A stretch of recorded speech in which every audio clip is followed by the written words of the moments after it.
Pinayungan Karajaan Kawilujengan insyaallah boten wonten alasan.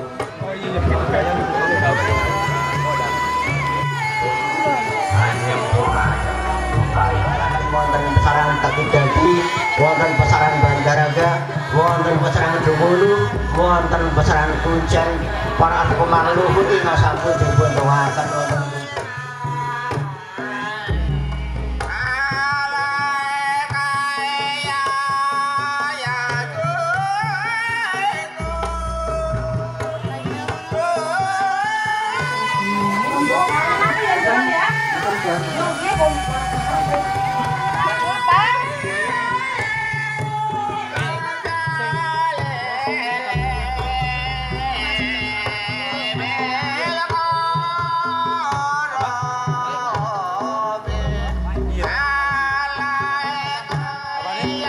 syukuran itu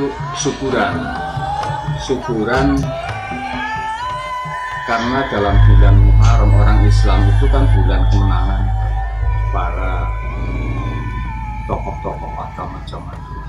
Dan kita sebagai orang Jawa khususnya yang digabungkan dengan adat itu syukur kita bisa mengalami kehidupan yang seperti itu. Itu kan karena jasa-jasa beliau-beliau, baik dari jasa para ulama zaman dulu maupun jasa para tokoh-tokoh adat zaman dulu. Itu disejajarkan.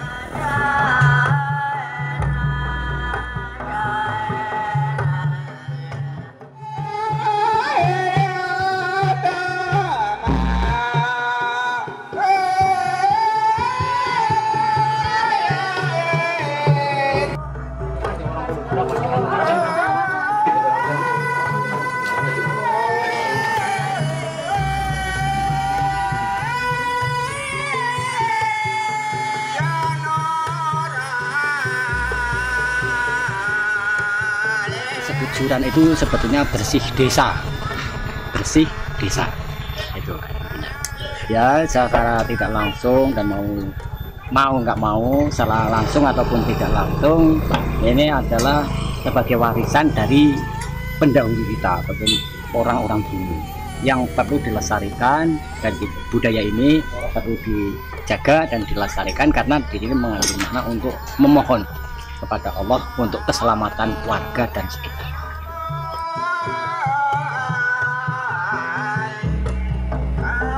Karena orang-orang dulu memberikan contoh atau memberikan pelajaran kepada orang lain itu tidak langsung, itu kebanyakan berupa hal-hal yang berwujud misalnya kambing atau apa, dan juga memberikan petunjuk-petunjuk lewat bahasa-bahasa kiasan, bahasa-bahasa kiasan. Kenapa kok itu selamatannya pakai jagal wedhus? Karena wedhus itu otomatis yang namanya hewan itu punya sifat kehewanan, itu pasti. Itu memberikan pelajaran kepada manusia bahwa tanpa disadari manusia itu juga memiliki sifat kehewanan. Buktinya apa? Manusia itu punya sifat serakah, rakus, iri, dengki, dan lain-lain. Pokoknya sifat-sifat yang jelek. Itu tanpa disadari manusia punya sifat seperti itu. Makanya untuk menghilangkan, minimal menekan sifat-sifat kehewanan terhadap manusia, itu orang terdahulu memberikan pengertian tersebut lewat yang namanya jagal wedhus.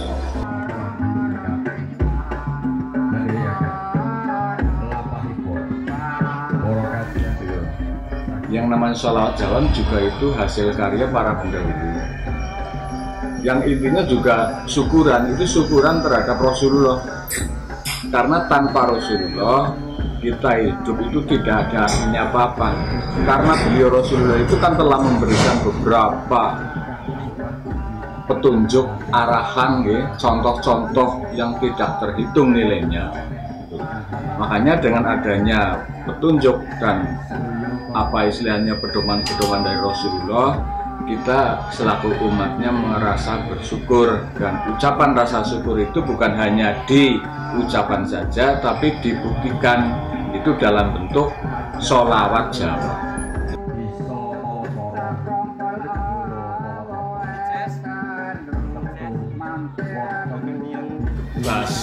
Atau bersih-bersih makam ziarah itu sebelumnya bersih-bersih itu sudah dilakukan ziarah dulu,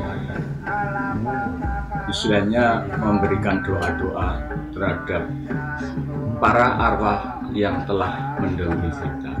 Itu pun suatu bentuk penghormatan, karena tanpa beliau-beliau kita tidak mengerti dan tidak bisa menikmati sampai sekarang. Itu juga bentuk penghormatan. Dan di samping itu punya maksud tujuannya secara langsung maupun tidak langsung mengingatkan kita bahwa kita akan kembali seperti itu.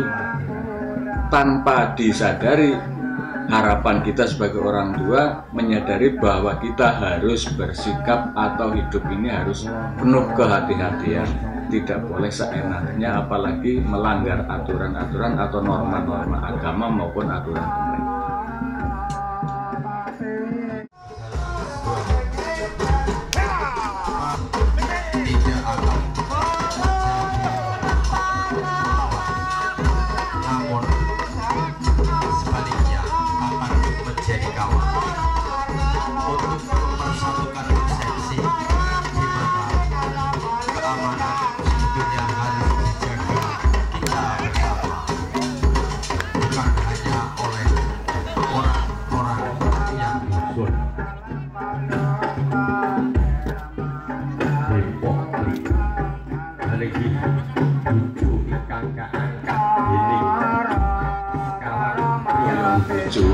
Itu dibuat dari 4 arah.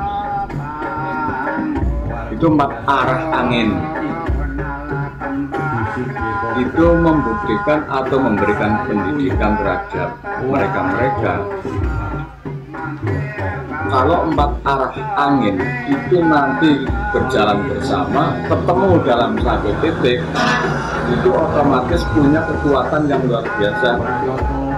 Nah, manusia pun dari unsur berbagai macam unsur, ya, dari berbagai macam sifat, latar belakang dan sebagainya, semua itu kalau dipadukan menjadi satu, yang namanya persatuan, itu juga mempunyai kekuatan yang luar biasa. Itu pendidikan untuk persatuan.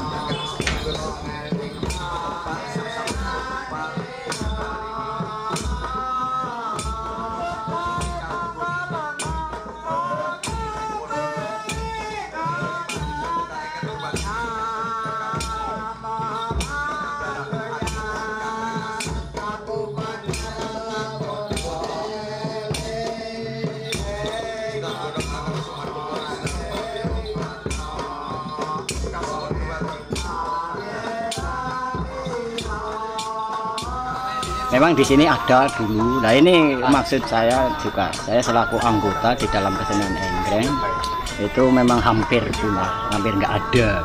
Ingin menghidupkan kembali, karena itu juga ada sejarahnya, dan juga kalau kita bilang wayang kulit itu ada pakemnya. Namun selama ini nampaknya mau hilang. Nah, saya ini ditampilkan dengan tujuan nantinya dari pihak yang peduli bisa membantu kita untuk menghidupkan kembali.